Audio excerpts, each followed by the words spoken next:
ये कुत्ते की तस्वीर देखिए। ये कुत्ता नहीं है, ये एक इंसान है।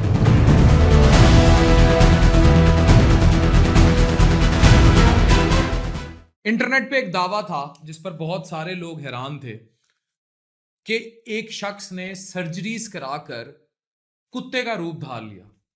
मैं परेशान हो गया। मैंने कहा भाई, दुनिया जितनी मर्जी तरक्की कर ले, इतनी तरक्की नहीं हुई कि सर्जरी से इंसान ही कुत्ता बन जाए। अंदर से बेशक वो जैसा भी हो, लेकिन बाहर से इंसान का कुत्ता बनना बहुत मुश्किल है। जरा इस वीडियो को गौर से देखिए। पहली नजर में शायद आप भी यही समझेंगे कि ये असली कुत्ता है। फिर एक न्यूज सर्कुलेट करती है कि इस शख्स ने सर्जरीज इतनी कराई, जो मेरी वीडियो बनाने का मकसद है कि ये कुत्ता बन गया। ये मेडिकली पॉसिबल ही नहीं है। हकीकत जानकर आप हैरान होंगे कि हकीकत इसके बरक्स है। सोशल मीडिया पर मैंने दर्जनों वीडियोस देखी, इसीलिए ये वीडियो मैं इस टॉपिक के वायरल होने के बाद पूरी तहकीक के साथ आराम से आप तक पेश करूं। सोशल मीडिया पर जितने भी दावे थे वो गलत है। वीडियो तो गर्दिश करती रही, दावे भी किए जाते रहे, लेकिन असल हकीकत यह है कि जापान के शख्स ने करोड़ों डॉलर खर्च करके सर्जरीज नहीं करवाई, बल्कि कुछ और की। ये शख्स जापान से ताल्लुक रखने वाला टोको है, इसका नाम है टोको, जिसने अपना ना जिस्म तब्दील करवाया है, ना कुत्ता बनने के लिए किसी किस्म की सर्जरी करवाई है। उसने जापानी स्पेशल इफेक्ट्स कंपनी है जैपिट, उससे कुत्ते के इंतहाई हकीकत के करीब कॉस्ट्यूम यानी लिबास तैयार करवाया है, जैसे लोग स्पाइडरमैन का लिबास पहन लेते हैं। रिपोर्ट्स के मुताबिक इस कॉस्ट्यूम की कीमत तकरीबन 20 लाख जापानी येन है, यानी उस वक्त तकरीबन 14 से 16 हजार अमरीकी डॉलर थी, और इसे तैयार करने में तकरीबन 40 दिन लग गए। लिहाजा सोशल मीडिया पर यह गर्दिश की जा रही है कि 220 करोड़ रुपए या 2.7 मिलियन डॉलर की सर्जरीज कराई गई हैं। ये मेडिकली पॉसिबल नहीं है कि सर्जरी से बंदा ही कुत्ता बन जाए या बंदा बांदर बन जाए। ये पॉसिबल नहीं है, वैसे अंदर से हो तो कोई पता नहीं। कॉस्ट्यूम की खास बात यह है कि इसे कुत्ते के जिस्म की साख्त, बालों, चेहरे और हरकत को सामने रखकर बनाया गया।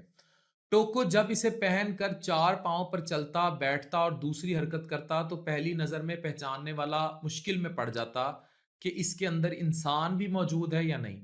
लेकिन सवाल यह है कि आखिर एक इंसान लाखों रुपए खर्च करके कुत्ते का रूप इख्तियार क्यों करेगा।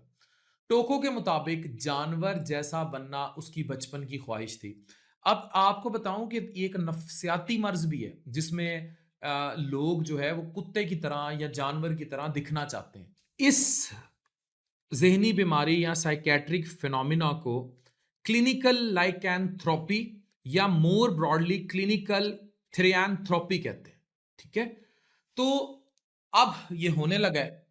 टोको के मुताबिक जानवर जैसा बनना उसकी बचपन की ख्वाहिश थी, और मैंने आपको बता दिया क्या जहनी कैफियत थी। और शायद असली बहस यहां से शुरू हुई कि दुनिया किस तरफ जा रही है। एक तरफ इंसान अपनी शनाख्त बनाने, अपनी सलाहियतें बेहतर करने और जिंदगी में कोई मकसद हासिल करने के लिए जिद्दोजहद करता है, और दूसरी तरफ एक इंसान की जिंदगी की बड़ी ख्वाहिश ये हो कि वो लाखों रुपए खर्च करके कुछ वक्त के लिए कुत्ता जैसा दिखाई दे।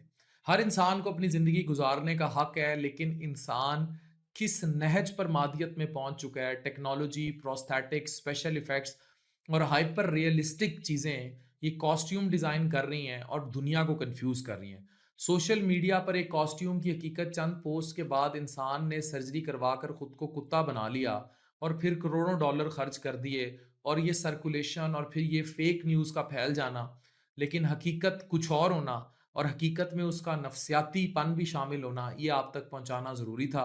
स्टिल ये मादियत की तरफ सफर है। अगर आप कभी थाईलैंड गए हो और आपको किसी ऐसी गली में जाने का इत्तेफाक हुआ हो जहां लोगों ने कपड़े नहीं पहने होते, तो आपको इस बात का एहसास होगा। मुझे ऐसी गली में जाने का इत्तेफाक हुआ है कि आपकी एकदम आपकी नजर में यही आता है कि यार ये भटके हुए हैं, मतलब ये भटके हुए लोग हैं। आप अल्लाह के घर जाएं, आपको अल्लाह पे आपका यकीन कामिल कई करोड़ अरब इन्फिनिट गुना बढ़ जाता है कि कोई तो है जो निजाम हस्ती चला रहा है। और दूसरी तरफ जब आप इन भटकी राहों पर जाएं, आप थाईलैंड में जाके आपको लगेगा ये गुमराह लोग हैं यार, ये क्या कर रहे हैं मादियत के पीछे।